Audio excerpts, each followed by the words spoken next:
ஏக இறைவனின் சாந்தியும் சமாதானமும் உங்கள் அனைவரின் மீதும் என்றென்றும் நிலவட்டுமாக. பசிச்ச வயிறுக்கு உணவில்லாமல் எத்தனையோ மக்கள் வாழ்ற இந்த பூமியில அல்லாஹு தாலா எல்லாத்தையும் கொடுத்தும் எல்லாமே கிடைச்சும் இது பத்தலை, இன்னும் வேணும், இதை விட பெருசா வேணும், அதிகமா வேணும்னு எதுலையுமே திருப்தி அடையாத மனங்களை கொண்ட மனிதர்கள் இந்த பூமியின் சாபம். உதாரணத்தோட சொல்றதுக்கு இவங்கெல்லாம் எப்படிப்பட்ட மனிதர்கள்னா, ஒரு விசேஷத்துக்கு போயிருக்கும் போது ஒரு பந்தியில 3 பேர் உட்கார்ந்துருக்க இடத்துல 2 பேருக்கு வெறும் சாப்பாடு மட்டும்தான் கிடைச்சிருக்கும் இலையில. இவங்களுக்கு சாப்பாடோட சேர்த்து கறி துண்டும் விழுந்திருக்கும். பக்கத்துல இருக்கிறவங்களுக்கு அது கூட கிடைக்கல, நமக்கு இதுவாச்சும் கிடைச்சிருக்கேன்னு திருப்தி அடையாம, இது என்ன துண்டு சிறுசா இருக்கு, கறி சின்னதா இருக்கு அப்படின்னு குறைப்பாடுவாங்க. அதுல திருப்தி அடைய மாட்டாங்க. சரி, அடுத்த வாட்டி கறி துண்டு பெருசா வந்தா இவங்க திருப்தி அடைவாங்களான்னு பார்த்தா அப்பையும் இல்லை. அடடா, இலை சைஸ் சின்னதா போச்சு அப்படின்னு அதுலயும் திருப்தி அடையாம தான் இருப்பாங்க. ஆக இவங்களுக்கு எது கிடைச்சாலும் எவ்வளோ கிடைச்சாலும் அதை கொண்டு திருப்தி அடைய மாட்டாங்க. பக்கத்துல இருக்கவங்களுக்கு கிடைக்குதா கிடைக்கலையா, அவங்களுக்கு எதுவுமே கிடைக்கலையே அப்படிங்கிற எண்ணம்லாம் இல்லாம, அவங்களுக்கு எதுவும் கிடைக்காட்டியும் பரவாயில்ல, எனக்கு கறிக்கஞ்சி வேணும் அப்படிங்கிற மனநிலையோடு இருக்கக்கூடிய மனிதர்கள் தான் இவங்க.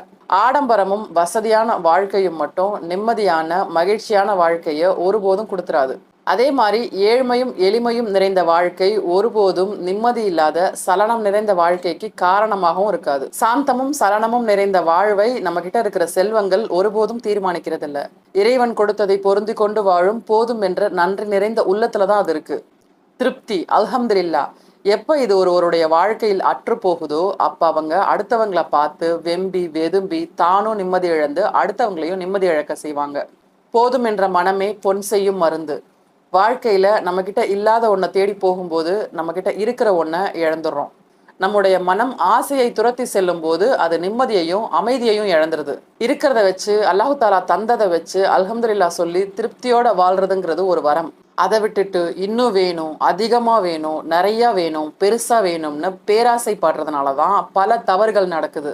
நாட்டுல லஞ்சமும் ஊழலும் தலைவிரிச்சு ஆடுறதுக்கு காரணம் கூட இந்த பேராசை தான். நபி ஸல்லல்லாஹு அலைஹி வஸல்லம் அவர்கள் சொன்னாங்க, வாழ்க்கையில வசதிகள் அதிகமா இருக்கிறது செல்வம் இல்லை, போதுங்கிற மனசு இருக்கிறது தான் உண்மையான செல்வம். அது எத்தனை பேருக்கு இருக்கு இன்னைக்கு? இறைவன் கொடுக்குற அருட்கொடைகளும் பத்தல, மனிதர்கள் செய்யறதும் பத்தல, எவ்வளோ செஞ்சாலும் பத்தல, என்ன செஞ்சாலும் பத்தல, இன்னும் வேணும் இன்னும் வேணும் இன்னும் வேணும்னா எதை கொடுத்தாலும் உங்களுடைய மனது திருப்தி அடையாது. இறைவன் கொடுத்ததை வச்சே நீங்க திருப்தி அடையலைன்னா மனிதர்கள் கொடுத்ததை வச்சா நீங்க திருப்தி அடைஞ்சிருவீங்க? அல்லாஹுவின் தூதர் சொல்றாங்க, யார் முஸ்லீம் ஆகி போதுமான வாழ்வாதாரம் வழங்கப்பட்டு இறைவன் கொடுத்ததை போதுமென கருதி வாழ்கிறாரோ அவங்க வாழ்க்கையில வெற்றி அடைஞ்சிட்டாங்கன்னு சொல்றாங்க. எவ்வளவு உயர பறந்தாலும் வானம் எட்டாததாய் நிற்பதை போல ஆடம்பரங்களில் இன்பமும் எட்டாததாய் நிற்கிறது. போதும் என்ற மனதை எளிமையில்தான் பெற முடியும். அன்பும் கருணையும் போதும் என்ற மனமும் இறைவன் வசிக்கும் இல்லம். இதைத்தான் இறைவன் எதிர்பார்க்கிறான் நம்ம கிட்ட. எப்பயும் நம்மளை விட மேல இருக்கிறவங்களை பார்த்து பொறாமப்படாதீங்க, பேராசைப்படாதீங்க. அது உங்களை நிம்மதி இழந்து அமைதி இல்லாம செஞ்சிடும். உங்களை விட கீழே இருக்கிறவங்களுடைய நிலைமையை பார்க்கும்போது அல்ஹம்துலில்லாஹ்ங்கிற மனசு உங்களுக்கு தானாகவே ஏற்படும். அவங்கள விட அல்லாஹு தாலா நம்மளை நல்ல நிலைமையில வச்சிருக்கான், கண்ணியமான முறையில வச்சிருக்கான், இது நமக்கு போதும் அல்ஹம்துலில்லாஹ் அப்படின்னு மனசார சொல்லுங்க. இறைவன் இன்னும் இன்னும் அதிகப்படுத்துவான் அவங்களுடைய பரக்கத்தை. இறைவன் கொடுக்கறதுல மட்டும் திருப்தி அடையாத மனிதர்கள் இல்ல, சக மனிதர்கள் செய்யறதுலயும் திருப்தி அடையாத மக்கள் இருக்கிறாங்க.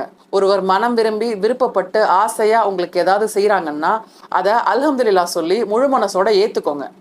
மற்றவங்களுக்கு கிடைக்காதது நமக்கு கிடைச்சிருக்குன்னு திருப்தி அடைங்க.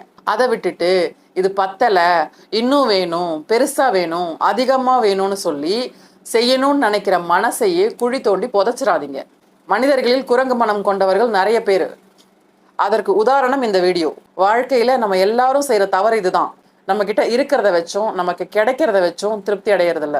எங்களுக்கு இன்னும் வேணும், நம்ம கிட்ட இருக்கிறத கூட அனுபவிக்க முடியாது, ஆனாலும் எங்களுக்கு இன்னும் வேணும், நிறைய நிறைய கிடைக்கணும், எல்லாமே கிடைக்கணும். அது பயன்படுதா பயன்படலையா, தேவையா தேவையில்லையா அப்படிலாம் இல்லை, எனக்கு கிடைச்ச வரைக்கும் லாபம்னு மொத்தமா நான் வாங்கி வச்சுக்கணும். இப்படி இன்னும் அதிகமா வேணும் வேணுங்கிற கவலையிலேயே இருக்கிறத வச்சு வாழ்க்கைய அனுபவிச்சு வாழ மறந்துடுறோம். இந்த காணொளி மனிதர்களின் குரங்கு மனதிற்கு ஒரு சிறந்த உதாரணம். அதனால அல்லாஹு தாலா கொடுத்ததை வச்சு அல்ஹம்துலில்லாஹ் சொல்லி அமைதியான வாழ்க்கைய வாழ முயற்சி பண்ணுங்க. போதும் என்ற மனமே பொன் செய்யும் மருந்து. தொடர்ந்து இணைந்திருங்கள் தீனுல் ஆஹிராவுடன். அஸ்ஸலாமு அலைக்கும்.